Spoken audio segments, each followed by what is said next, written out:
He's looking at the camera. Robot wiener.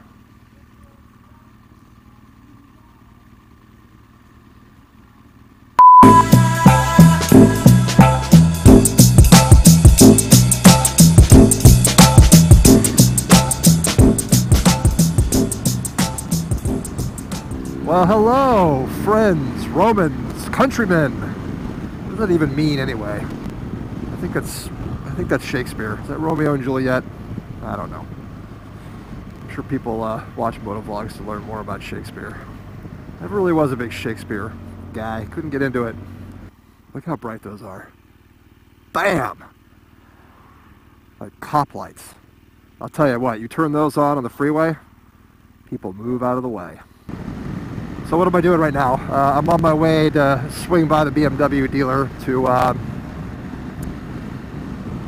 tighten these torque screws down to the proper OEM torque, which I don't know what it is, and I don't have the right torque wrench.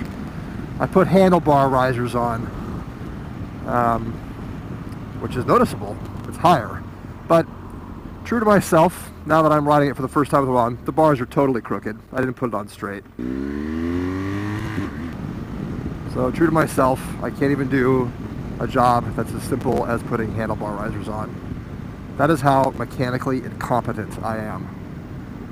I just am so bad at doing anything with my hands. Well, almost everything. So I guess I gotta get them to straighten it too. It's cockeyed to the left a little bit. I'm actually really not sure how you ensure that it is straight, frankly. So the reason I wanted to put handlebar risers on was a couple reasons. Number one, just to be totally upright, and for even more of a comfort factor. I think I mentioned in one of my previous videos. I know it's been a while, so no one's going to remember it anyway. The lady and I are riding up to see my college roommate who has moved up to Idaho. So we're riding up there on this beast. The route we're taking is up the 395, which goes by Yosemite National Park, and it is a 2-day. It's 1,000 miles. It's almost exactly 1,000 miles. It's like 996 miles, I think, the total trip. So we're gonna chop that up in 2 days. I don't feel like doing an iron butt, especially with the passenger on the back. So we're stopping halfway up in a town called Fallon, Nevada, which is a little over halfway there, and then get up the following day and go all the way to Idaho. He lives in a town called Meridian, Idaho, which is a suburb of Boise. So I'm looking forward to that, but I want to be comfortable because it's going to be a long ride. The second reason is I want to start doing a little more off-roading on this bike, a little more light off-roading. I am very unexperienced when it comes to off-roading, but a couple times I've taken this out on a fire road or a trail. I've had fun, scary but fun, and so when I stand up, I'm pretty tall, and with a stock handlebar height, I feel that I was leaning over when I was standing up a little bit too far. So this razor jacked it up 2 inches, and now when I stand up, I can straighten my legs completely and not have to lean over too much.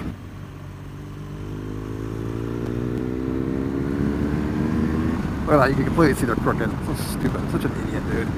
I can't even do that right, man. I'm so dumb.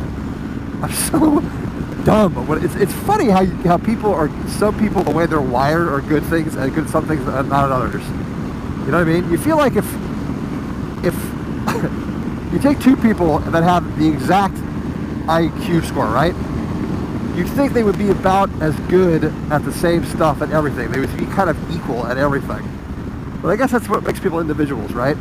I mean, the stuff that I'm good at, other people may not be good at all. And the stuff that I'm horrible at, like doing anything with my hands when it comes to fixing something or building something, other people are so gifted at that. I'm so envious. I'm so envious. My good friend Eric, who has been in a couple of my videos, he lives in Oakland up in Northern California, and it's a crazy job that he's doing, but basically lifting his house off the ground and building a floor on the bottom, because he's going to make an apartment on the first floor and rent it out. And then the main house, the one he's living in, is raised. It's up in the air right now, and he's building it. And he's doing this with one other general contractor. He did have to actually recently fire the guy, but he's basically doing it by himself. And he's always been extremely good at working with hands. His dad, growing up, owned a couple of Maytag stores, you know, washers and dryers, and he basically grew up as a kid in that store fixing those things, which set the groundwork for everything. He's worked in a couple of like exotic car shops where he's done a bit of mechanic, and he can just basically do anything with his hands, build anything. And I'm just so envious of that. I wish I could do that. I really do. If I could like change one thing, that's it.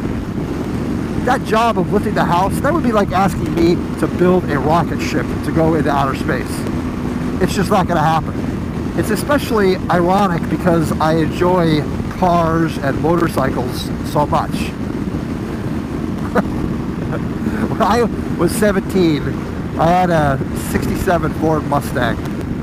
And I tinkered with it some, because back then you could actually get your hands into the engine compartment. It wasn't all computers like it is now. The shocks on the back were shot. It was like the original shocks. The car was just wallowing around. It was just raw. So I bought a pair of nice KYB shocks, and I'm like, I'm going to do it myself. I'm going to put the shocks on. It was the front and back. It was actually front and back. I did all four. It was. And it's a job that it would have taken a mechanic in a shop, I don't know, maybe 2 hours to do, maybe. It took me, I got it done, and a couple friends came over and helped me for part of the time, and I got it done, but it was like a 14-hour ordeal. I started at like 7 in the morning and didn't finish until it was dark. And it was just, I was losing my mind. I just had the worst time. That's another thing, I don't particularly enjoy it either. Not really. And then when it was all said and done, there was a bearing, a bushing, like between the shock tower where you know, wrench it on. Put the screw on the bolt. And I forgot to put a bushing in there, like an idiot. And everything was already put back together, so it worked. But there was like this knocking sound in the front left-hand side. Every time I made, I think it was a left turn, there would be this like clink, and it drove me nuts. And I eventually just took it in, and then I had a guy do it for me. So I ended up paying for it anyway. So I wasted a day, and I ended up paying for it anyway. This is me. So I'll pose that question to you guys, and then I'll end this video. Is there anything that you are terrible at doing that you wish you were good at doing? I would be curious to know. Let me know in the comments.